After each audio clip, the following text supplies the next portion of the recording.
Hello guys, welcome to Bihar June current affairs. Last की videos में हमने मई के करंट अफेयर्स को कवर करा था और पूरी प्लेलिस्ट भी अपडेट हो रही है। जनवरी से लेकर मई तक का हमने कर चुके हैं और ये जून का है, तो इसके माध्यम से हमारा 6 मंथ का बिहार स्पेसिफिक जो स्टेट स्पेसिफिक करंट अफेयर्स है वो अपडेट हो चुका है, हो जाएगा। और प्लेलिस्ट आप चेक करते रहें कॉन्टिन्यूसली। जैसे अभी हम बिहार की सीरीज़ को लेकर चल रहे हैं, तो भी जुलाई तक हम इसको करेंगे जब ये वीडियो रिकॉर्ड हो रहा है तब तक के हिसाब से। और फिर हम उत्तर प्रदेश के भी करंट अफेयर्स को इसी तरह से लेके जनवरी से लेके शुरू करेंगे, ताकि मेजॉरिटी करंट अफेयर्स हमारा कवर हो जाए। कुछ अगले साल, पिछले साल का भी हम लोग कोशिश करेंगे करने की। So starting with the first news, new Ramsar sites in Bihar. 2 Bihar की जो वेटलैंड्स हैं उनको ऐड करा गया ग्लोबल लिस्ट जो है वेटलैंड्स की इंटरनेशनल इंपॉर्टेंस में अंडर रामसर कन्वेंशन। और ये जो है टोटल नंबर ऑफ जो वेटलैंड्स है इंडिया में उसको 82 बना देता है। ठीक है, 2 हुई है बिहार में और इंडिया का टोटल अब 82 हो चुका है। नाम क्या है इनका? तो इनका नाम है Nagi and Nakti Bihar sanctuaries in Bihar Jamui districts are now part of Ramsar convention. तो बहुत इंपॉर्टेंट लाइन है ये। Nagi and Nakti bird sanctuaries कहाँ पर है? जमुई डिस्ट्रिक्ट्स में। ठीक है, दोनों ही जो बर्ड सेंचुरीज हैं वो ह्यूमन मेड वेटलैंड्स के ऊपर ही बनी हुई हैं। प्राइमरली जो इरिगेशन वगैरह के लिए डेवलप किया गया था, जो नक्ती डैम के थ्रू कंस्ट्रक्शन में भी सहायक रहा था। ठीक है, और दोनों ही सेंचुरीज़ जो हैं वो उनको उपाधि दी गई है बर्ड सेंचुरीज़ की 1984 में, क्योंकि उनकी इंपॉर्टेंस थी जो विंटरिंग हैबिट्स है माइग्रेटरी स्पेसीज़ की। जो लास्ट मंथ के करंट अफेयर्स में भी मैंने आपको बताया था कि सेंट्रल एशिया और जो यूरल रेंजेस से आते हैं तो उनका ये नेचुरल हैबिटेट बनता है विंटर्स के महीने में। ठीक है, ये जो है वन ऑफ द लार्जेस्ट कॉन्ग्रेशंस हैं, मतलब आप समूह कह सकते हैं रेड क्रेस्टेड पोचर्ड का, जिसको नेता रूफीना के भी नाम से हम जानते हैं। और बार हेडेड गीज यानी एंसर इंडिकस के नाम से इंडो गंगेटिक प्लेन में ये मिला करते हैं। ठीक है, इनका थोड़ा नाम आप याद रखिएगा, कहीं ऑप्शन में दिखे तो सिलेक्शंस में आसानी हो। ठीक है, इन्वायरमेंट स्पेसिफिक देखिए, बिहार में बहुत जनरली कुछ आता नहीं मगर फिर भी। ठीक है, और जो कैचमेंट एरिया है वो ड्राई डिसीडियस फॉरेस्ट के हिल से सराउंडेड है। सो प्रीलिम्स के लिए जो इंपॉर्टेंट चीज़ें वो ये कि कब मिला, 1984 में मिला, कौन सा फॉरेस्ट है, ड्राई डिसीडियस फॉरेस्ट है, उनका नाम, इंपॉर्टेंट स्पेसीज जो है रेड क्रेस्टेड पोचर्ड और बार हेडेड ग्रीस। ठीक है, फ्लोरा एंड फौना की अगर यहाँ बात करें तो वेटलैंड्स जो है वो हैबिटेट प्रोवाइड करता है 150 से भी ज़्यादा जो बर्ड्स की स्पेशीज़ है, मैमल्स हैं, फिश हैं, एक्वेटिक प्लांट्स हैं, रेप्टाइल्स हैं और भी जो जानवर हैं। ठीक है, ये ग्लोबली जो है जो थ्रेटेंड स्पेसीज़ हैं उनका भी काफ़ी अच्छा ख्याल रखने का काम करता है। जैसे आपके इंडेंजर्ड इंडियन एलिफेंट हैं, वनरेबल नेटिव कैटफिश हैं वगैरह। और अगर हम एशियाटिक वाटर बर्ड सेंसस 2023 की बात करें तो नकदी बर्ड सेंचुरीज रिपोर्ट करा है वहाँ से कि 7,844 बर्ड्स मिले हैं जो हाईएस्ट सर्वे में। फिर उसके बाद नागी बर्ड सेंचुरी जो 6,938 बर्ड्स को बताता है। तो इस वजह से भी इनको ये उपाधि मिल चुकी है। ये इन्हें बहुत बड़ी अचीवमेंट रही है जो रामसर कन्वेंशन के अंदर ये आया है, क्योंकि इनकी अचीवमेंट्स रही हैं। ठीक है, और ये साइट जो है वो wetland of important international importance इसको डिक्लेयर किया गया था कब? 5 जून के मौके पे, जब पूरी दुनिया वर्ल्ड इन्वायरमेंट डे मनाती है। तो वर्ल्ड इन्वायरमेंट डे आपको पता होगा, काफ़ी PYQs में भी आपने देखा होगा कि 5 जून को मनाया जाता है। ओके, अब आप ये देख सकते हैं रेड क्रेस्टेड पोचर्ड के बारे में थोड़ी तस्वीर वगैरह भी लगाने की कोशिश की है मैंने, ताकि थोड़ा विजुअल मेमोरी भी हो। रेड क्रेस्टेड पोचर्ड जो एक लार्ज लिविंग डक होता है बेसिकली, और इसका जो ब्रीडिंग हैबिटेट है वो लोलैंड मार्शेज में, लेक्स में जो साउदर्न यूरोप में है, और थोड़ा स्टेपी जो हमारे हैं सेमी डेजर्ट, ब्लैक सी, सेंट्रल एशिया, मंगोलिया के आसपास है, और विंटरिंग के लिए इंडियन सब कॉन्टिनेंट और अफ्रीका में जाते हैं। ठीक है, कंजर्वेशन स्टेटस इसका क्या है? Least concern IUCN red list. ठीक है, अब ये रेड डेटा बुक वाला भी क्वेश्चन आपका यहाँ से सॉल्व हो सकता है। वो कहाँ पे वो लिस्ट मेंटेन करी जाती है? क्वेश्चन UPPCS के प्रीलिम्स में तो मुझे याद है कई बार आ भी चुका है। रामसर कन्वेंशन के बारे में कुछ डिटेल्स हैं, वीडियो पॉज करके आप पढ़ सकते हैं। स्टैटिक न्यूज़ है, कुछ मतलब स्टैटिक इन्फॉर्मेशन है, कुछ बहुत ज़्यादा बताने की ऐसा ज़रूरत नहीं है। बस ये है कि total number of Ramsar sites जो है 75 है, वो 82 हो चुकी है। बाकी तो मोटा मोटी वर्ल्ड वेटलैंड डे 2 फरवरी को है और क्या सीन है, आप इसको आराम से पॉज करके जूम करके पढ़ सकते हैं। ठीक है, okay, sustainable development in Bihar के ऊपर कुछ इन्फॉर्मेशन है।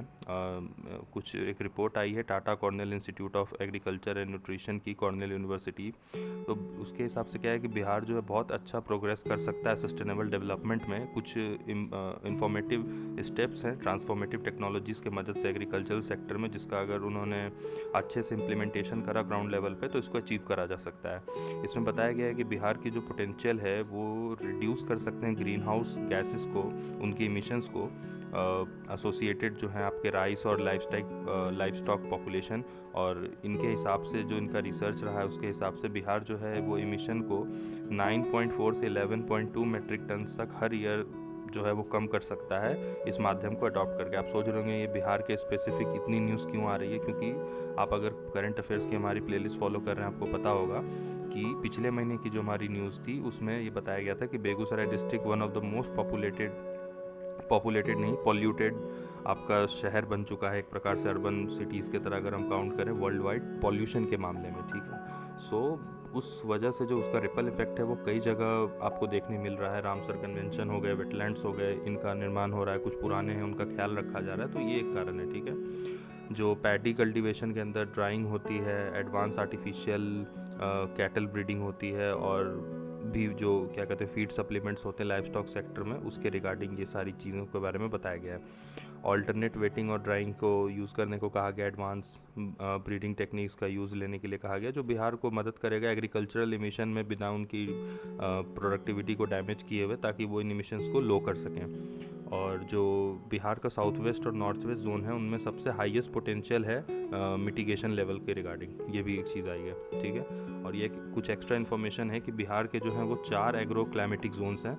जोन 1 जिसको नॉर्थ एल्यूवियल प्लेन कहते हैं, zone 2 north east alluvial plain, zone 3A south east alluvial plain, zone 3B south west alluvial plains, ठीक है। सो इस ओके नोट में मैंने कुछ बात लिखी है जिसमें Indian council of agricultural research ने डेवलप करा है एंटी मेथाजोनिक फीड सप्लीमेंट हरित धारा, जो कैटल मीथेन एमिशंस हैं उसको 17 से 20% तक कम कर सकता है, जो मिल्क प्रोडक्शन में भी काफ़ी इंक्रीज़ कर सकता है। तो लाइफ स्टॉक के हिसाब से अगर आप देखें एनिमल रियरिंग में भी ये चीज़ों का काफ़ी यूज़ है इस पर्टिकुलर चीज़ का, ठीक है।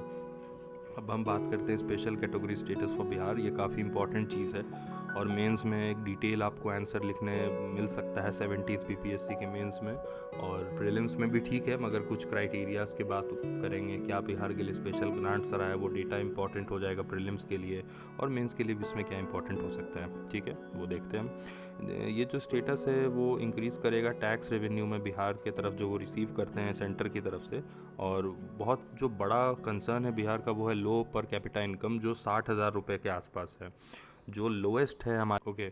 और ऑल्सो बिहार का जो कास्ट बेस्ड सर्वे 2022 का वो भी इस चीज़ को बताता है कि जो 1/3 स्टेट है पॉपुलेशन का बिहार में, वो पॉवर्टी लाइन यानी गरीबी रेखा के नीचे रह रहे हैं। 2023 में बताया गया कि बिहार गवर्नमेंट ने एस्टिमेट करा था कि स्पेशल कैटेगरी स्टेटस की हम डिमांड रखेंगे, उसको ग्रांट करे सेंट्रल गवर्नमेंट, और स्टेट जो है वो एडिशनल 2.5 लाख करोड़ रुपए 5 साल तक उन्हें मिलेगा अलग अलग वेलफेयर स्कीम पे इन्वेस्ट करने के लिए। और 94 लाख करोड़ फैमिलीज़ वाला भी मैंने बताया था, जहाँ पे कुछ अमाउंट उनको दिया जाएगा ताकि वो खुद का अपना कुछ बिजनेस वगैरह भी कर सकें, ठीक है। 2022-23 में जैसे उदाहरण के लिए बताऊं तो बिहार का जो जीडीपी है वो 10.6% ग्रो करा, और जो नेशनल एवरेज था वो 7.2% है, ठीक है। और पर कैपिटा इनकम जो है वो 9.4% ग्रो करा इन 2023। क्योंकि बहुत नीचे से आ रहे हैं तो बेस इफेक्ट अभी प्ले आउट नहीं हो रहा है। मतलब बेस इफेक्ट आपको पता होगा इकोनॉमिक्स में एक टर्म है, जहां अगर आप एक लेवल पे हिट कर जाते हैं, एक लेवल से ऊपर आपकी तरक्की ग्रोथ हो जाती तो फिर वो थोड़ा स्टैग्नेट होना शुरू करता है। मगर बिहार के केस में भी क्योंकि डिप्रिशिएटिंग है इकोनॉमिक्स टर्म में काफ़ी ज़्यादा, तो उसको ऊपर लाना वो काफ़ी अच्छा बेस इफेक्ट बनाने का काम कर रहा है। स्पेशल कैटेगरी स्टेटस के बारे में कुछ डिटेल आपको देना चाहूँगा। ये क्या है कि एक क्लासिफिकेशन है जो किसी स्टेट को ग्रांट करी जाती है सेंटर की तरफ से, जो डेवलपमेंट में मदद करती है। इसका जो क्राइटेरिया है वो जोग्राफिकल और सोशो इकोनॉमिक डिसएडवांटेजेस पे बेस्ड होता है। ये 1969 में इंट्रोड्यूस करा गया था 5th फाइनेंस कमीशन के अंदर। बहुत इंपॉर्टेंट न्यूज़ है, 5th फाइनेंस कमीशन के अंदर 1969 में इंट्रोड्यूस करा गया था। क्राइटेरिया वही है, जोग्राफिकल और सोशो इकोनॉमिक डिसएडवांटेजेस। फैक्टर्स जो कंसर्न करे जाते हैं, हिली और डिफ़िकल्ट टेरेन हो आपके हिमाचल के कुछ एरियाज़, उत्तराखंड, जम्मू कश्मीर, अरुणाचल, है ना, ये सब। लो पॉपुलेशन डेंसिटी हो और ट्राइबल पॉपुलेशन हो, स्ट्रैटेजिक लोकेशन हो इंटरनेशनल बॉर्डर्स की, चिकन नेक एंड ऑल, ये सब हो गया। इकोनॉमिक और इंफ्रास्ट्रक्चरल बैकवर्डनेस है, अगर छत्तीसगढ़ का कोई रिमोट एरिया है या मध्य प्रदेश का या रेड कॉरिडोर, तो वो हो गया। और नॉन वाइबल नेचर जो है स्टेट फाइनेंस का, वो ठीक है। 14 फाइनेंस कमीशन ने स्पेशल कैटेगरी स्टेटस जो है उसके बारे में बताया है, जो नॉर्थ ईस्टर्न एंड 3 हिली स्टेट्स है उसके अलावा, ठीक है। स्टेट विद स्पेशल स्टेटस आप चेक कर सकते हैं, जैसा कि मैं आपको बता रहा था, नॉर्थ ईस्ट स्टेट और जो नॉर्दर्न इंडिया में है, ठीक है। अब नालंदा यूनिवर्सिटी पर काफ़ी इंपॉर्टेंट न्यूज़ है ये। देखिए बिहार के जो आर्ट एंड कल्चर वाले क्वेश्चन है, ऑल्दो डायरेक्ट तो नहीं मगर हाँ एक एग्जांपल के तौर पे आप काफ़ी अच्छा यूज़ कर सकते हैं इसका जीएस पेपर 1 में। और भी इन जनरल यूपी पीसीएस के भी पेपर 1 में अगर आर्ट एंड कल्चर का क्वेश्चन आता है तो बिहार का रेफरेंस दे सकते हैं, क्योंकि वो यूपी स्पेशल का पेपर नहीं है, वो जीएस 1 ही अब हो चुका है पूरा, ठीक है। सो प्राइम मिनिस्टर इंडिया ने जो है इनाग्रेट करा है न्यू कैंपस नालंदा यूनिवर्सिटी का राजगीर में, बिहार के अंदर जो है। और यूनिवर्सिटी जो है वो ज्वाइंट कोलैबोरेशन के तहत काम करा जा रहा है इसके ऊपर। इसको स्थापित किया गया इंडिया और ईस्ट एशिया सबमिट कंट्रीज़ के अंदर, ठीक है। कंट्री का जो नेट ज़ीरो ग्रीन कैंपस का एक कॉन्सेप्ट है और सेल्फ सस्टेनेबल है। सोलर प्लांट्स हैं, domestic and drinking water treatment plant की फैसिलिटी है, वाटर रिसाइकलिंग प्लांट है वेस्ट वाटर मैनेजमेंट के यूज़ के लिए, 100 एकड़ का वाटर बॉडीज़ है कैंपस के अंदर, और बहुत सारी अच्छी इन्वायरमेंटल फ्रेंडली फैसिलिटीज़ की भी हैं, ताकि जो हमारा एम है 2030 के रिगार्डिंग कि 50% ऑफ नॉन फॉसिल फ्यूल में हम शिफ्ट कर से, उसके तरह के एक ह्यूज पैराडाइम शिफ्ट है। ये कीवर्ड्स हैं जो मेंस में आपको यूज़ करने हैं। ओरिजिनल जो नालंदा यूनिवर्सिटी थी वो 1600 साल पहले लगभग स्थापित किया गया था, जो one of the first residential universities of the world था। और जो उसके बचे कुचे अवशेष थे उनको यूएन हेरिटेज साइट भी डिक्लेयर किया गया था, ठीक है। Coming to the last news, Bihar government to bring stringent law against paper leak. Paper leak की न्यूज़ आप काफ़ी सुन रहे होंगे अखबारों में, न्यूज़ चैनल्स में, अलग अलग जगह।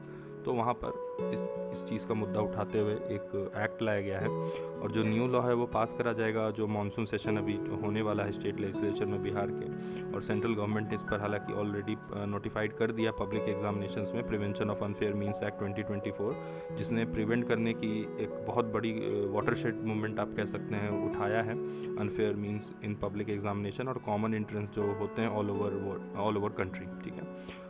ये प्रिस्क्राइब करती है कुछ स्ट्रिक्ट पेनल्टीज़ के ऊपर, जिसमें मिनिमम 3 से 5 साल की जेल है, 1 करोड़ तक का फ़ाइन हो सकता है, 4 ईयर बैन हो सकता है, मतलब कि उनके इन्वॉल्वमेंट में किसी भी तरह के एग्ज़ाम में। बिहार में भी ये शायद थोड़ा ज़्यादा लंबा है, 5 साल तक का है शायद, तो उनको डिबार्ट कर दिया जाता है। अब आप पॉज कर सकते हैं वीडियो को और आप इस इन्फॉर्मेशन को देख सकते हैं कि 15 स्टेट्स लीक्स इन 41 जॉब रिक्रूटमेंट एग्ज़ाम।